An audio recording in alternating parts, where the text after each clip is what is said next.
جس کے پاس پہاڑ ہیں، سمندر ہیں، معدنیات ہیں، جس کے پاس صحرا ہے، میدان ہے، سب کچھ ہے، اللہ نے ساری دولت دی ہے، لیکن تم فقیر کے فقیر ہو. تم بیگرز کانٹ بی چوزر کہنے والے لوگ.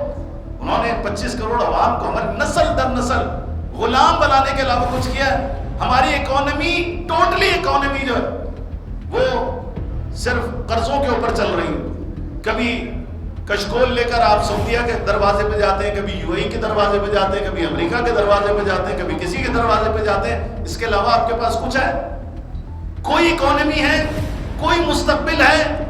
آپ کے نوجوان بھاگ رہے ہیں اس ملک سے. لاکھوں کی تعداد میں لوگ ان 2-3-4 سالوں کے اندر بھاگ چکے ہیں، اور اگلے نسل جو ہے وہ تیاری کر رہی ہے کہ اس ملک میں رہنے کی جگہ نہیں ہے. دہشت گردی الگ، اکانومی کا یہ حال ہے، جابز نہیں ہے، لوگ اس وقت بھوکے مر رہے ہیں، اور ہمارے افسوس کے ساتھ حکمرانوں کو کوئی پرواہ نہیں. ان سب کا ذمہ دار کون ہے؟ میں میڈیا کے توسط سے کہنا چاہتا ہوں، ان سب کا ذمہ دار امریکہ ہے، اور امریکی غلامی ہے، اور امریکہ کے غلام ہیں، جن کی وجہ سے آج ملک اس جگہ پر پہنچا ہے کہ ہم ابھی کبھی اپنے پاؤں پہ کھڑے نہیں ہو سکے. انڈیا کو دیکھو کہاں پہنچ گیا، بنگلہ دیش کو دیکھو جو آپ سے ٹوٹ کے ایک نیا ملک بنا تھا، بنگلہ دیش کہاں پہنچ گیا، انڈیا کہاں پہنچ گیا. طالبان کا افغانستان جسے آپ 5واں صوبہ کہتے تھے، آج دیکھو طالبان کا افغانستان کہاں ہے. جو جنہیں آپ کہتے تھے یہ تو مجاہدین ہیں، ان کو کیا تجربہ ہے حکومت چلانے کا؟ واقعی کوئی تجربہ نہیں تھا حکومت چلانے کا، لیکن آج وہاں کی آپ کرنسی دیکھو آپ سے بہتر ہے. افسوس کے ساتھ ڈوب مرنا چاہیے ہمارے حکمرانوں کو. ذلت کی دلدل میں اس قوم کو انہوں نے دبا دیا ہے. لہٰذا میں زیادہ زحمت نہیں دینا چاہتا، باتیں بہت ساری ہو گئی ہیں. میں صرف 25 کروڑ عوام کی طرف سے یہ کہنا چاہتا ہوں، چاہے شیعہ ہوں چاہے سنی ہوں، سب کی طرف سے یہ کہنا چاہتا ہوں، ابراہیم اکارڈ ناقابل قبول ہے. یہ فلسطینی عوام کے خون کا سودا ہے، یہ بیت المقدس کا سودا ہے، یہ 1.5 ارب 1.25 ارب مسلمانوں کا سودا ہے، پاکستان کی 25 کروڑ عوام کا سودا ہے. پاکستان اسے قبول نہیں کرے گا، پاکستانی عوام قبول نہیں کریں گے. اور میں کہتا ہوں شہباز شریف صاحب آپ کو، زرداری صاحب آپ کو، آرمی چیف صاحب آپ کو، فیلڈ مارشل صاحب آپ کو، آپ سب کو کہتا ہوں آپ کو کوئی حق نہیں ہے اسرائیل کو تسلیم کرنے کا، ابراہیم اکارڈ کو تسلیم کرنے کا. ابراہیم اکارڈ کو تسلیم کرنے کا مطلب اسرائیل کو تسلیم کرنا ہے، اور ہمیشہ کے لیے فلسطین سے ہاتھ اٹھانا ہے. یہ جو 76 سالوں سے 77 سالوں سے فلسطین کی نسل کشی ہو رہی ہے، لاکھوں لوگ وہاں پہ مارے جا چکے ہیں، اور انہیں افسوس کے ساتھ ہجرت کرنے پر مجبور کیا گیا ہے. تھوڑی سی آبادی تھی غزہ کی جو سکون سے رہ رہے تھے، چین سے رہ رہے تھے، لیکن وہاں پر انہیں برداشت نہیں ہے. وہاں پہ وہ تجارتی منصوبے، ڈونلڈ ٹرمپ کا تجارتی منصوبہ ہے. لہٰذا میں تمام پاکستانی قوم کی طرف سے، شیعہ قوم کی طرف سے، اور تمام مسلمانوں کی طرف سے یہ وارن کرنا چاہتا ہوں پاکستانی حکومت کو کہ ابراہیم اکارڈ ناقابل قبول ہے اور اسرائیل ناقابل قبول ہے.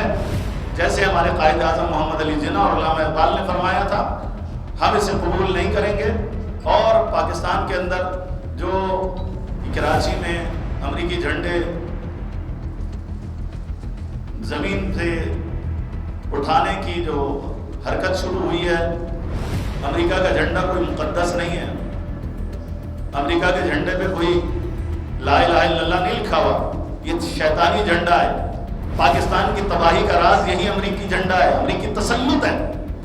مسلمانوں کی تباہی کا راز امریکی تسلط ہے.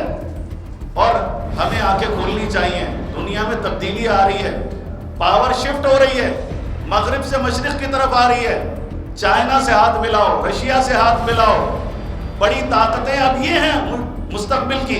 افسوس کے ساتھ آپ کو جوتے پالش کرنے سے ڈونلڈ ٹرمپ کی فرصت نہیں ہے، آپ کو پتہ ہی نہیں دنیا میں کیا ہو رہا ہے. لہٰذا میرا مطالبہ ہے کہ اس طرح کی اچھے ہتھ کنڈے استعمال نہ کیے جائیں. پاکستان ایک جمہوری ملک ہے، آزاد ملک ہے. امریکہ کا جھنڈا خود امریکہ کے اندر جلتا ہے. امریکہ کا جھنڈا جب امریکہ کے اندر جل سکتا ہے تو پاکستان کے اندر کیوں نہیں جل سکتا؟ امریکہ ایک دہشت گرد ریاست ہے، اسرائیل ایک دہشت گرد ریاست ہے.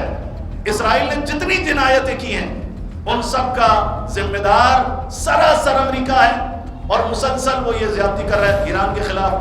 جو کچھ اسرائیل نے کیا آپ کے سامنے، اور اس کے یعنی اس پورے آپریشن جو اسرائیل نے کیا ہے اول سے آخر تک، اس کی پلاننگ کے اندر، اس کے اوپر حملے میں امریکہ برابر سے شریک رہا ہے. وہ مجرم ہے. اور اس ابراہیم اکارڈ کا بھی ایک بہت بنیادی ہدف، اگرچہ کہ انہوں نے اپنے اہداف میں نہیں لکھا، لیکن ان کا بڑا ہدف کیا ہے؟ وہ ایران ہے. اسے یو اے ای نے بھی بیان کیا ہے، مائک پومپیو نے بھی بیان کیا ہے، نیتن یاہو نے بھی بیان کیا ہے کہ اس ابراہیمی معاہدے کا ایک بڑا مقصد ایران کو کنٹرول کرنا ہے، ایران کو مجبور کرنا ہے کہ وہ اسرائیل کے خلاف کوئی اقدام نہ کرے. آخری محاذ ہے کہ جسے وہ ڈھانا چاہتے ہیں. لہذا انشاءاللہ دنیا دیکھے گی کہ پاکستان کبھی بھی اسرائیل کو تسلیم نہیں کرے گا، اگرچہ حکومتیں خیانتیں کریں، لیکن پاکستان کی 25 کروڑ عوام تمہاری حکومتوں کو تختہ الٹ دیں گی، لیکن اسرائیل کو کبھی تسلیم نہیں کرے گا.